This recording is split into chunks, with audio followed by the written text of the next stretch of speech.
Yo, what's up, man? It feels good to be back. It's been a minute. I know I've been away for such a long time.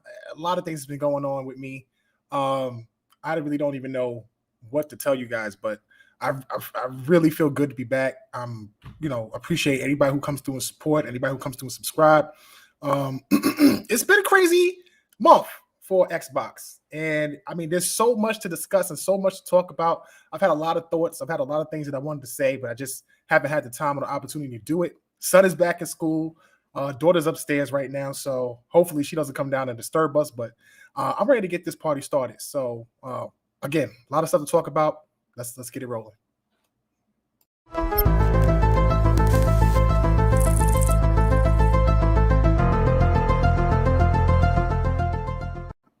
So Halo, obviously a lot of big news coming out with Halo. I don't really know how people feel about the direction they've been going lately. Me personally, I've been kind of like, I don't even know how to explain it. Like, first of all, let's start with co-op. So a lot of people feel like co-op isn't a big deal. Um, some people feel that it makes Halo incomplete. Me personally, I think that for me, it's a big deal only because I played every single Halo co-op. And I don't know if it's something that will hurt it when it comes out. Like, you got to think, when people start to like play Halo, and the reviews start to come out, there may be a thing where reviewers may find that as a detriment to the game. No co-op, no Forge. And then the next thing you know, they're going to wind up reviewing it on that scale because we're used to Halo having co-op, having Forge, having these features and stuff like that. Now we don't have those features. It's kind of like, I don't know. I don't know what they're going to do. Me personally, though, I feel like it hurt because I'm not going to play the single player. I'm just going to keep it 100. I'm going to wait until 2022 when they drop the co-op, and then I'm going to hop on and play co-op. In the meantime, I'll probably play the multiplayer. I don't want to spoil it, and mainly because I have a tradition of playing co-op with a very good friend of mine, and we've played every single Halo from day one co-op.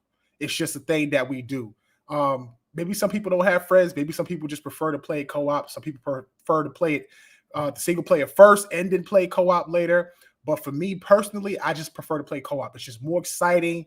The experiences that I've had when we play co-op together was pretty dope. Like, just random things happening, that just unscripted events and explosions and, things like that just makes it really, really fun. And then you're communicating with your partner and everything like that. So I just think that that's really dope when you play Halo co-op. Now, Forge, I'm not a big Forge person personally, so I'm not really too hung up on Forge. I know a lot of people like Forge, they like to create, and that's great and everything, but for me personally, I'm not really too big into Forge like that.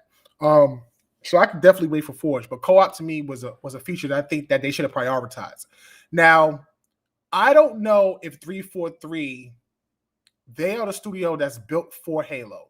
But in my honest opinion, I kind of feel like it's time for 343 to kind of create their own IP. Like, they've done a solid job with Halo. I think that Halo 4 probably had the best story. It gave Master Chief like the best. Well, how can I describe it? It gave Master Chief like the best personality. Like, you could tell he was human. Every other Halo prior to that, he seemed like a machine. You know what I'm saying? Didn't say much, just did his job, did what he had to do. But in Halo 4, he actually had a personality. He communicated a lot. It was a big difference. Halo 5 story, a lot of people didn't like. Personally, I didn't have a problem with it. I thought that Halo 5 story was pretty good. I liked Team Osiris. I like Locke, and I like those guys. I really wish that they would do a spinoff and made him like the Spartan bounty hunter that like went around and hunted aliens or hunted soldiers or whatever that he needed to do, and bring them back to the USNC or whatever. And I think that would have been a dope spinoff if they were able to pull something like that off. But in the meantime, they're working on just regular Halo, and I don't know if they're going to do another Halo RTS type game like Halo Wars or whatever, but I just feel like they need to make their own IP. And I know a lot of fans don't like that. I know a lot of fans feel like they need to just concentrate on Halo and focus on Halo, but I just feel like if you like they've been trying to recreate what not Destiny, they try to recreate what Bungie did with the original Halos. There was just a certain thing about the original Halos that were really special. And you see 343 try to capture that essence. And in each game, they've missed the mark in something. Like the campaign in Halo 4 was great, but a lot of people wasn't feeling the multiplayer. In Halo 5, the multiplayer was excellent, but a lot of people weren't feeling the campaign. So like with Halo Infinite, you start to fall into this category where it's like, okay, it's a possibility we could get Halo perfect in both campaign and both multiplayer.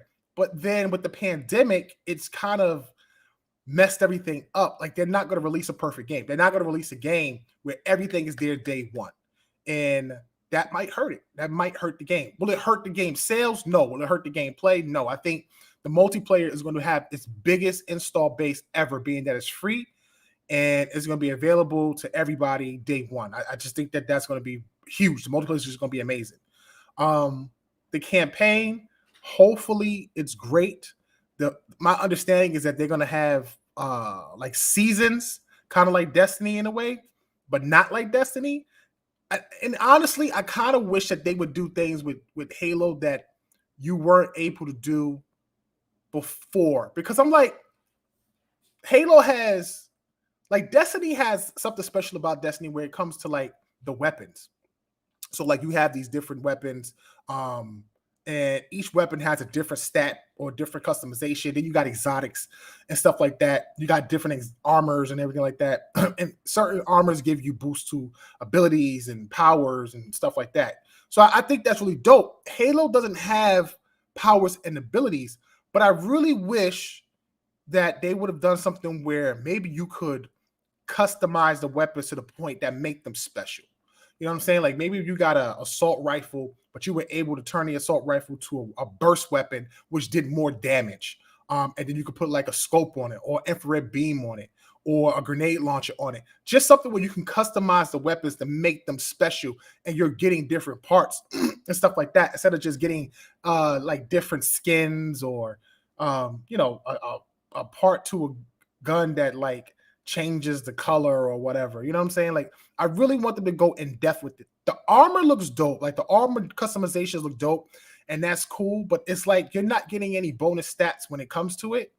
You know what I'm saying? Like, so you're just basically playing multiplayer and you're getting XP, and the XP is going towards the armor sets, but not like the armor sets don't really do nothing other than make you look great. So I really wish they did little things like maybe you had armor and it made you faster, or it made you able to, I don't know, just say for example, have more armor, like the overshield, like the overshield lasts longer, things like that.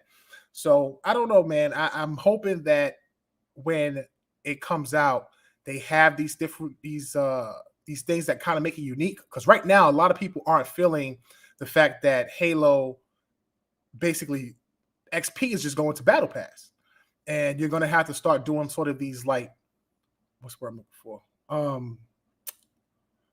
Trying to do certain types of challenges to get XP in order to unlock certain things. And not being able to get XP for multiplayer, just playing multiplayer straight up, it's not good. It's not a good look. It's some things that they just need to change, honestly. You're going to have teams like people on your team that's trying to get sniper kills with a sniper and they can't even shoot, and you're going to wind up losing matches, stuff like that. It's a very strong possibility that those days could happen. And that's not going to make the game fun. It really isn't. So hopefully they make these changes, they hear the community, and they can move forward, and we'll see what direction they go with Halo. But as of right now, I'm hoping that, the things that people complain about, they're listening and they turn around and fix. So I want to big shout out to everybody in chat. I appreciate you guys for rocking with me. Very quickly, I just want to say I want to thank you guys again for all the support.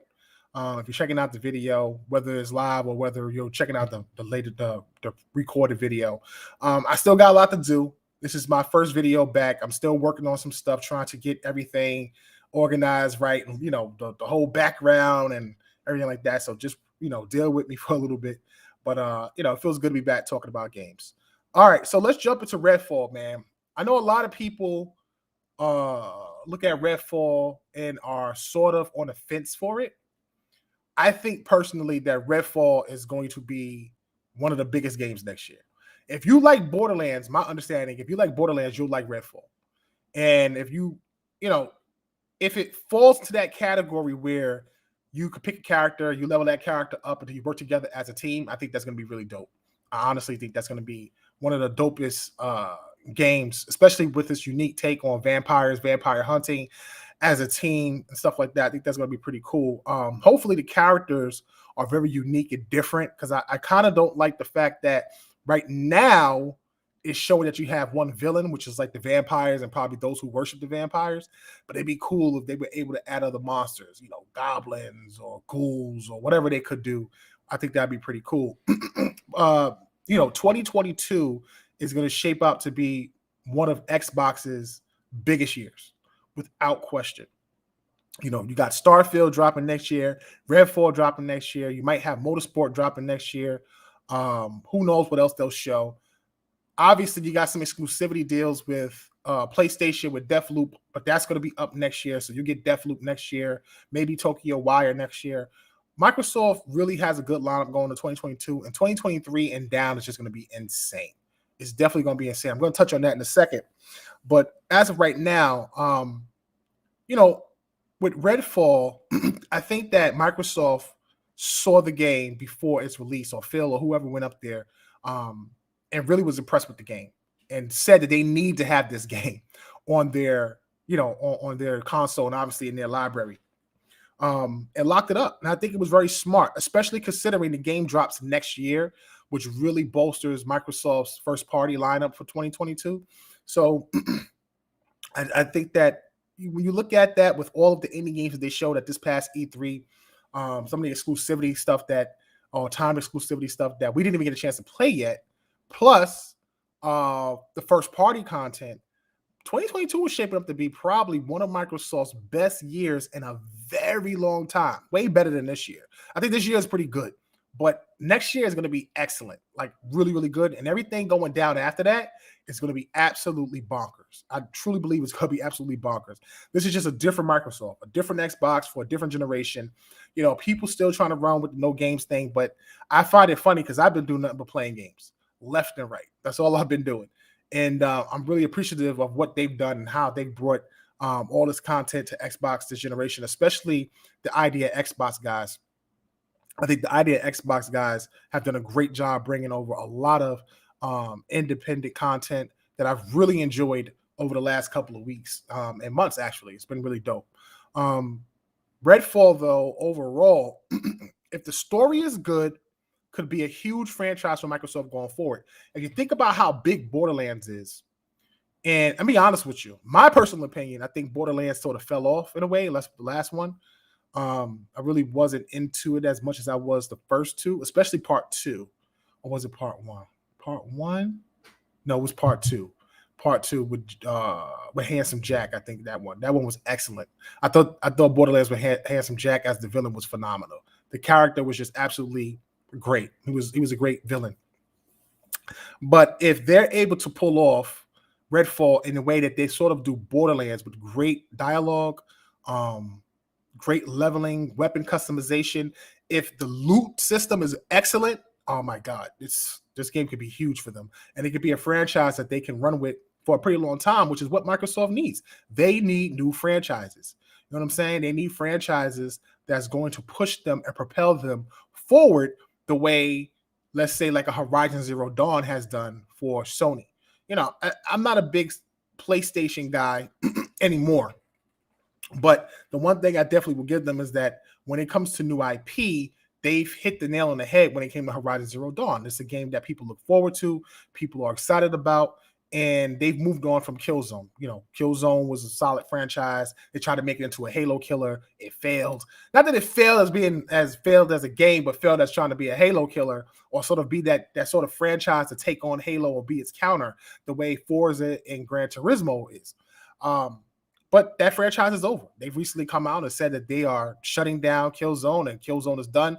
And I think it's smart for them to do that and move on to, move on to the Horizon Zero Dawn franchise, because that's the bigger franchise, it's the better franchise, and it's something that they can improve upon going forward. Microsoft has to do the same thing. Redfall could be something like that for them. Obviously, the reboot of Fable could be something like that for them. I think Fable could be as big as God of War is for PlayStation as a reboot, not as a game, but as a reboot. But as a game, it's possible it could reach those levels. I always thought that Fable was sort of the bare, like a tier B franchise for Microsoft. I always looked at it like Halo, Gears of Forza was tier A, Fable was tier B with like Crackdown, those like tier B or whatever. And then you had some other games that were like lower than that or whatever. But I just feel like Fable, if it's rebooted right, looks good and meets expectations, especially the way Playground has done with Horizon and how great that game looks. I can imagine how Fable's going to look. I think that could really shape up to be one of the best franchises Microsoft has coming back. But again, we have to see these things come out. It's obviously a slow burn on what's going to release over the next couple of years. But again, once these things drop, it's going to snowball and it's going to be really good. I really think that Microsoft is going to be on the right path all generation. Starfield, big news from Starfield. Obviously, a lot of people try to run with this Starfield thing and say that it was coming to PlayStation and everything. I just think that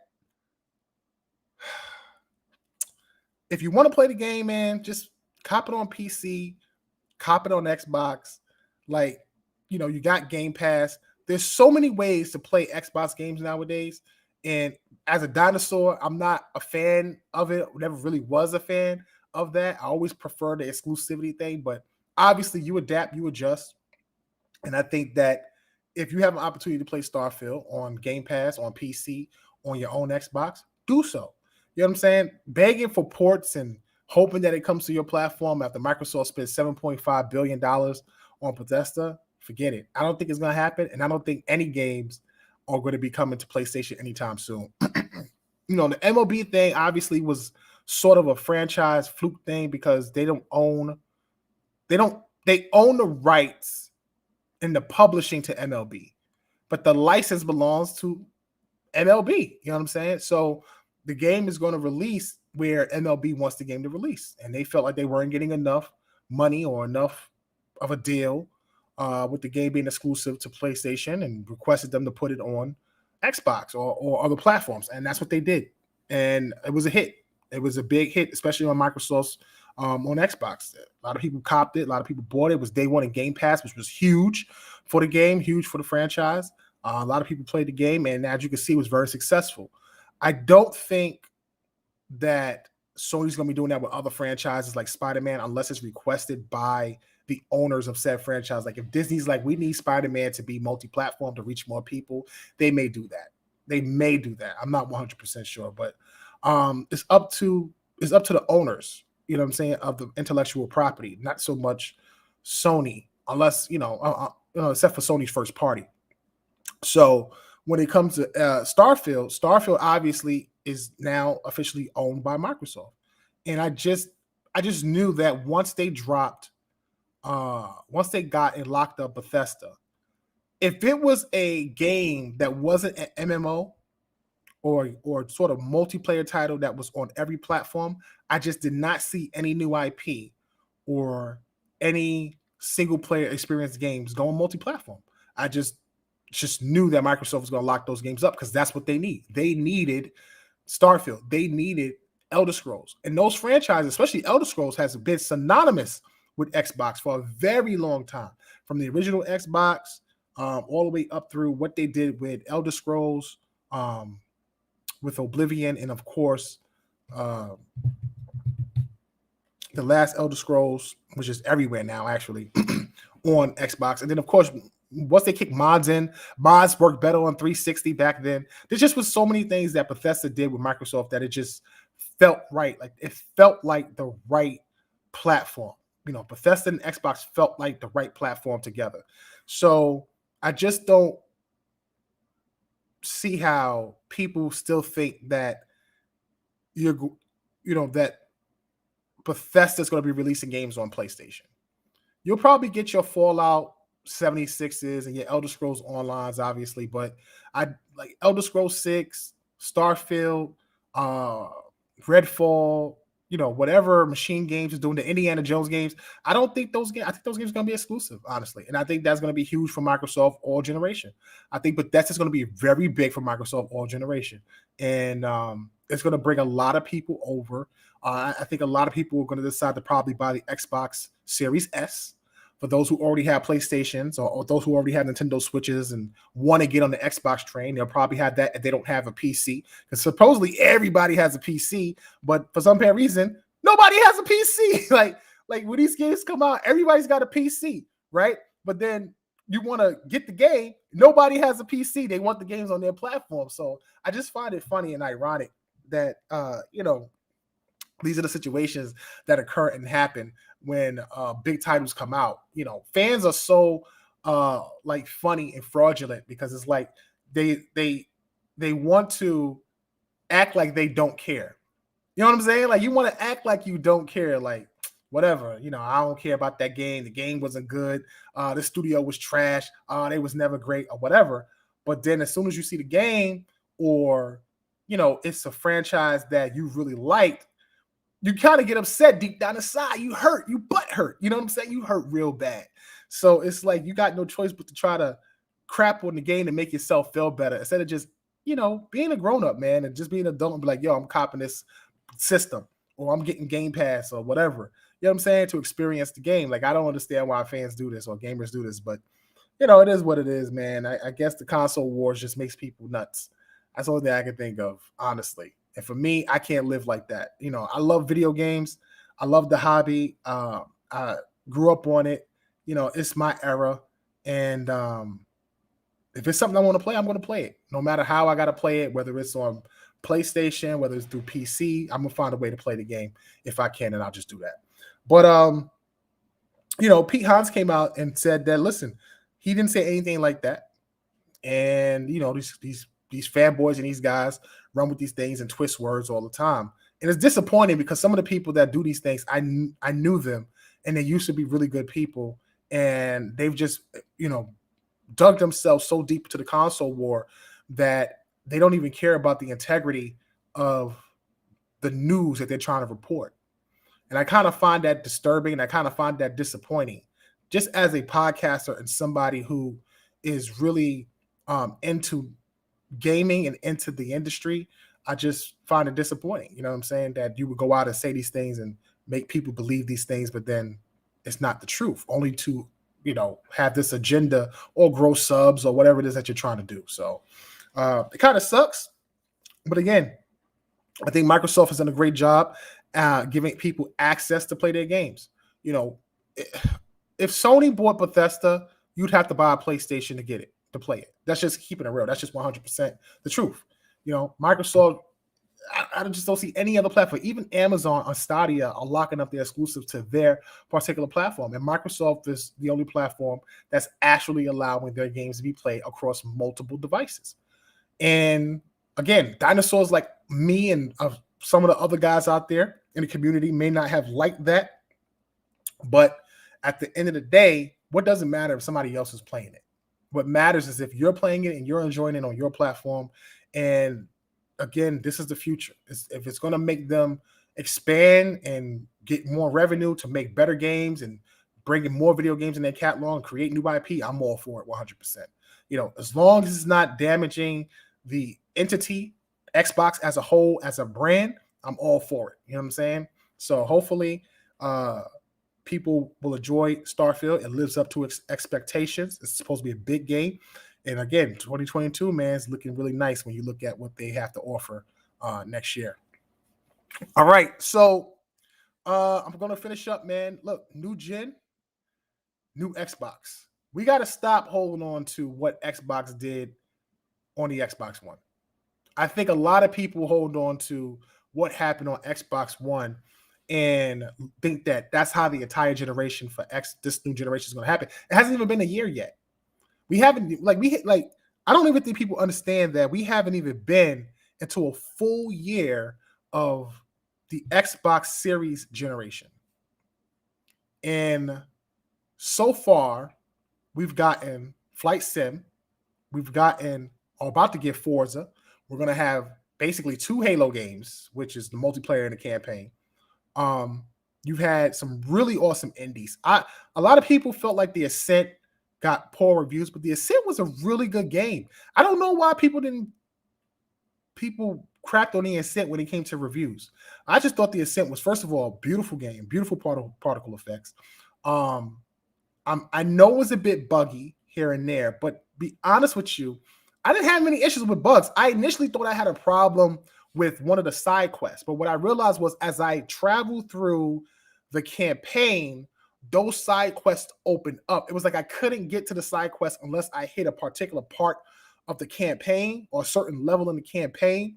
So, and then once I got there, it was available to me. And I thought that the Ascent was great. I mean, I really hope that they do something with those guys again, whether it's another Ascent Part 2, or, they find a way to support that group of developers, because I thought that they were very talented in what they created with the Ascent. What else came out? I can't remember off the top of my head, but it was a lot of games, indie titles that had dropped over the last couple of weeks. And I enjoyed it. I enjoyed them all. I enjoyed what Game Pass had to offer throughout the course of the year.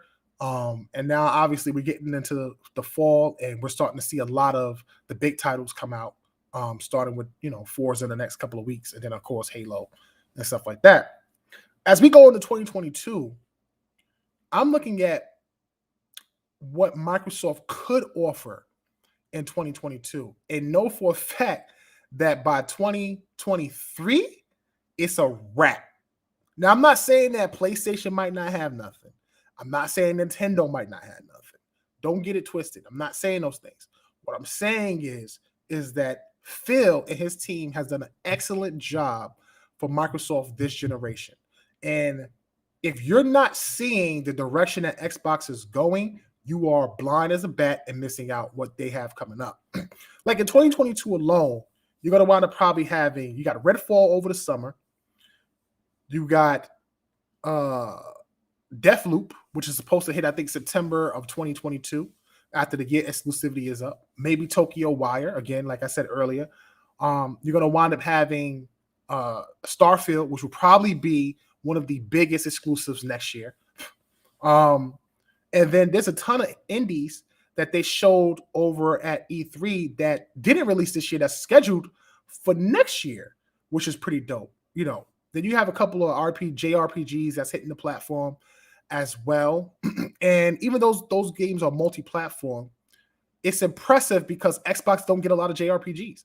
And it's something that I clamored for a very, very, very long time. I really wanted a lot of JRPGs on the Xbox platform. And it's been slow. It's been a slow trickle, but they've been doing it little by little. Dragon Quest was pretty good. They've had some other smaller titles like, what's that game called? Something, let me see very quickly. Let's see here. They have, Octopath the Traveler. They have some other stuff that they have working on too. I know there's a really cool 2D JRPG that they showed at E3 that is actually in a Kickstarter, and that looked amazing. And they have 2 of those actually dropping but in 2022 and in 2023, which is kind of dope. So look, once you get past 2022 and you go into 2023, I mean, you're talking about possibly getting Fable, possibly getting State of Decay 3. You go on to 2024, you might get Perfect Dark at that point. Who knows if they drop another Gears. I know that the Coalition is supposed to be working on a new IP finally. I think it's very smart. They've got them working on a new IP. It's one of the reasons why I want 343 to work on a new IP. And again, the reason why I'm saying this is because 343 was built to make Halo. I understand that. Hear me out. I understand 343 was built to make Halo. And I understand that that team and everything that they have at that studio revolves around Halo. But Halo, and everybody who goes to 343 wants to make Halo. I get it. But I just feel like it's not their franchise. I just the same way I feel with the Coalition. Gears was not their franchise. You could bring people over from that studio. You could bring people into that studio to have them work on that IP, but it's not something that they created themselves. And that's how I feel about 343. I felt like they built the studio to make Halo, and some of the people from the original team was there without question. But it's not like the original Bungie team that had an original vision for Halo.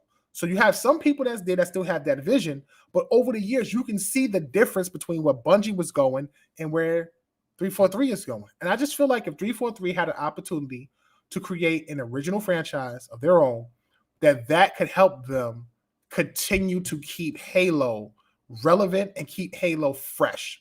Because when you create new franchises, you get new ideas. You can use those new ideas and implement them in your old franchises. And I really think that if they were able to pull that off, or even if you wanted to make a different type of Halo game, like not the RTS, but like a spin-off in a different direction, a third-person Halo game, a Halo RPG when you play Elites, you know what I'm saying? Like that would be dope. But I just think they need to create new IP and, give Master Chief a break after this one. Especially with it, my understanding with Infinite sort of being like a seasonal game where they're just constantly going to put content into the game over time. So we probably won't get another Halo for a very, very long time. With the Coalition, them making a new IP is very exciting because we all remember the Shanghai demo that they had that never came to fruition because they brought Rod over and they made Gears of War and continued that franchise. And I'll be honest with you, I don't like the new Gears of War. I just don't. I think that Gears, the original trilogy was absolutely amazing. And I think that the new characters, the new characters for Gears remind me of the new characters for Star Wars. That's what it reminds me of. It's like the original cast of Star Wars, Luke, Leia, and Han Solo, and obviously Chewbacca, were phenomenally casted. You know what I'm saying? Like those were characters that, first of all, I didn't like the way they died, and none of the Star Wars things. Spoiler alert! I apologize if you haven't seen it, but I didn't feel the way they try to take them all out, and move on with new characters. And then when you watch the film, it just feels like the same characters. Like they try to make the same characters. Like one person is a Jedi, and one person is like the rogue. Sort of like the rogue pilot, and then the other character is a rebel. That's just how it felt. That's how it felt when I watched the film. It was like they were trying to copy the original group, but none of them had the essence of those characters. That's how Gears felt for me. It felt like when you look at the original Gears and those characters, they mesh so well together. You know what I'm saying? Like you had like Baird was the brains, and Dom was like the brother that kept everybody together. Obviously, Marcus was the leader. And then you had what's his name? Oh my God, I forget the football player's name, but you had that guy. He was like all the excitement and the action, and it just was a great blend. But these new characters are like so bland, bro. You know what I'm saying? Like JD is bland. The other dude, the black dude, he's like I can't remember their names. That's how Coltrane. Shout out to my man Coltrane. That was my dude. I just think that the new characters to me are so bland. It's like they want them to be like the old characters, but they don't have none of the excitement, the machismo of the original crew. So as you're playing the game, it's just like you just don't get. I don't get that same adrenaline rush that I got with the original characters. So for me, the story is cool and the gameplay is cool, but it's just something about the game where I just kind of lost interest in it. Like I played the first like Gears 4 and thought Gears 4 was decent enough, and I didn't like it because I didn't like the little horde mode where you get the box and you got to put down fences and hold everybody off. Like to me, that was stupid. That killed the pacing of the game. And then in this one, they took it out, but again, you got an open world. You driving around the ski. It's nothing out there. You go to little spots here and there and fight some characters, and you get some like weapons. To me, it just was like, I don't know, man. I don't know. I just wasn't really feeling the last one. That's why I didn't beat it yet. I'll probably beat it when they make the next one. But as of right now, I didn't beat Gears 5. And, not to say that Gears is a bad franchise. I heard that the Hive Busters was much, much better game. And I'm definitely going to try to play that. But I didn't get a chance to beat Gears 5. It just, for me, it kind of fell off a little bit. So hearing that 343 is working on a new IP, huge for me, because I'm excited. These guys to me are masters when it comes to the Unreal Engine. And I think that they're really gonna knock out whatever new IP they create. And I think that's really gonna be great for them. It's gonna be great for them. You look at Playground Games, what they've done with Forza Horizon 5, the environment, the settings just look absolutely stunning. It looks almost realistic. And in my mind, every time I see that, all I think about is Fable. I'm a huge RPG guy. Like, I don't think people understand how big of an RPG guy I am, man. I love RPGs, bro. Like, I'm a huge fan of RPGs. So being able to see Fable look like what Playground's environments might look like, just imagine having a sword walking through a forest with goblins and like a world design like Horizon. Oh my God. I'm just like so excited and so enthusiastic about this game. I can't wait to see it. It's like one of my most anticipated games. And I hope that it's as mature as I want it to be. I don't care about I don't really care about the humor, because I know a lot of people are like, they're not really into the humor, and some people are into the humor. I'm not really a big fan of kicking chickens and farts.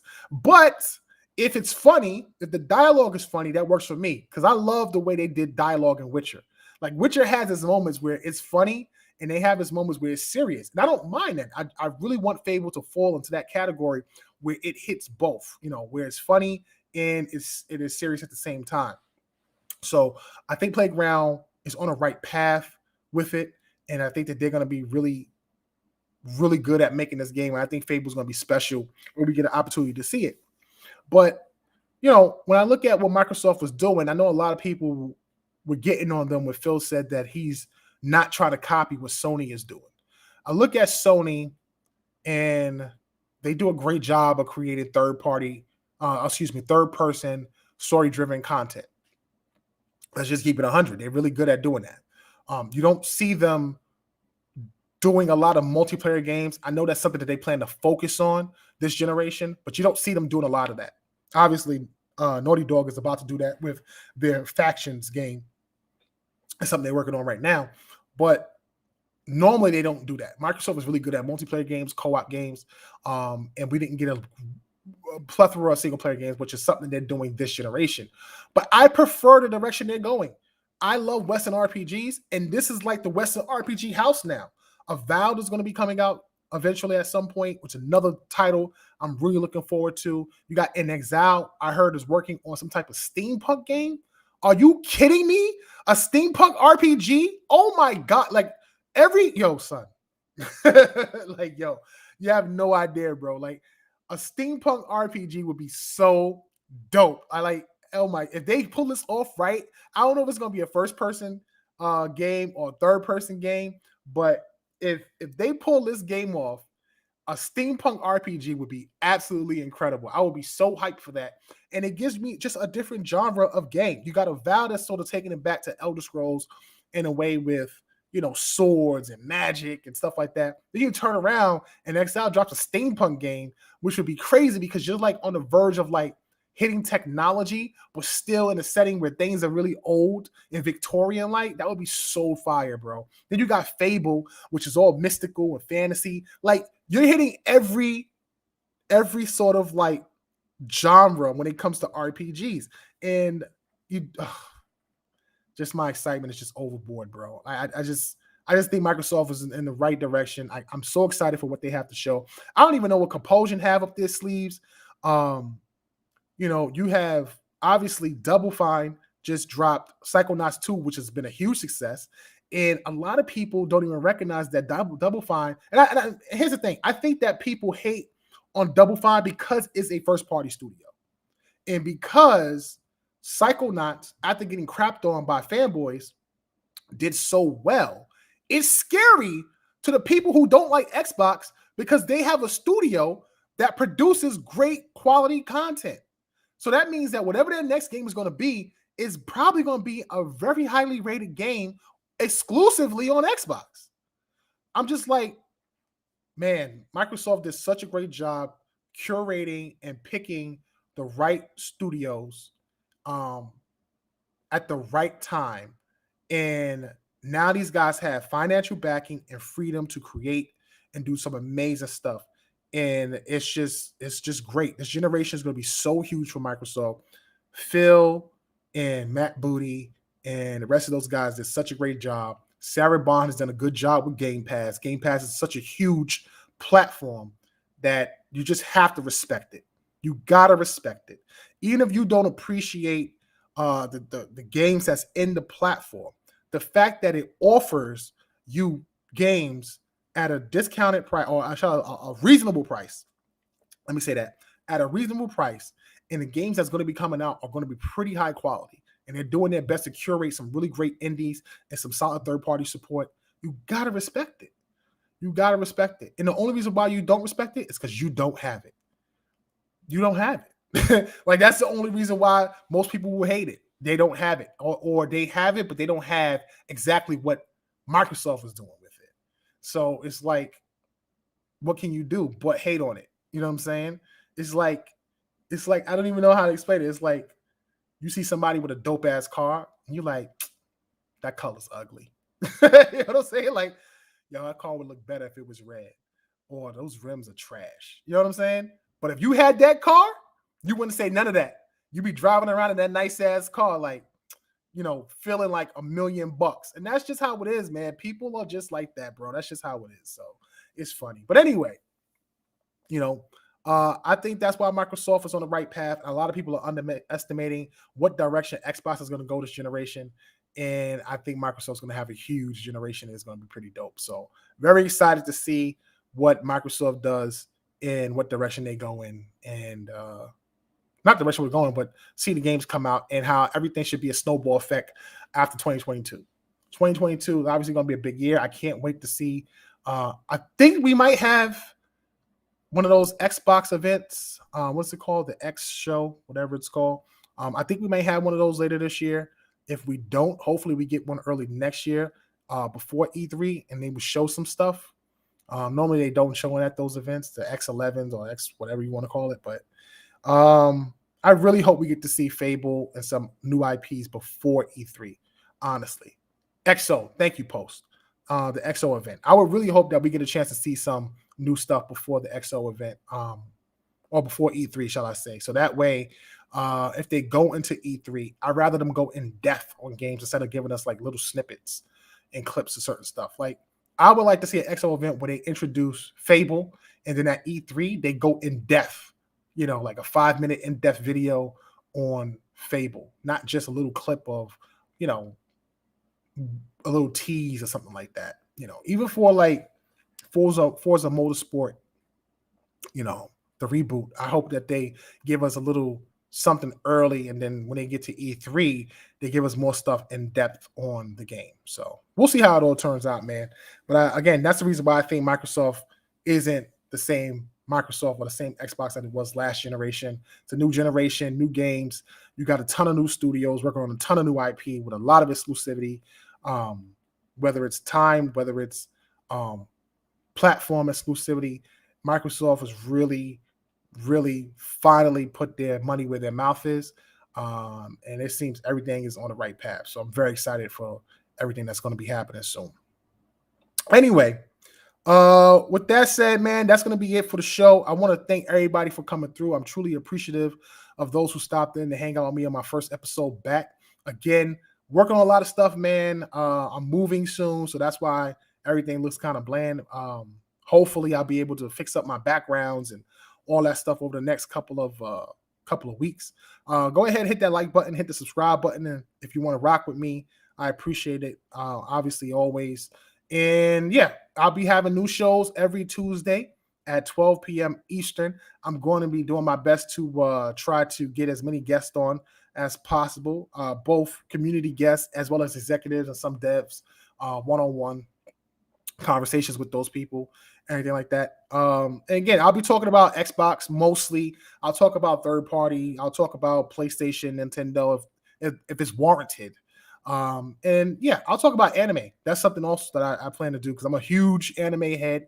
I love anime, and there's a lot of new content coming out over the next couple of years. My Bleach is coming back, which is crazy. I can't wait to see that. And obviously, Demon Slayer should be returning soon for the next season. So I'm kind of excited about that as well. Shout out to my boy, the Otaku Fix.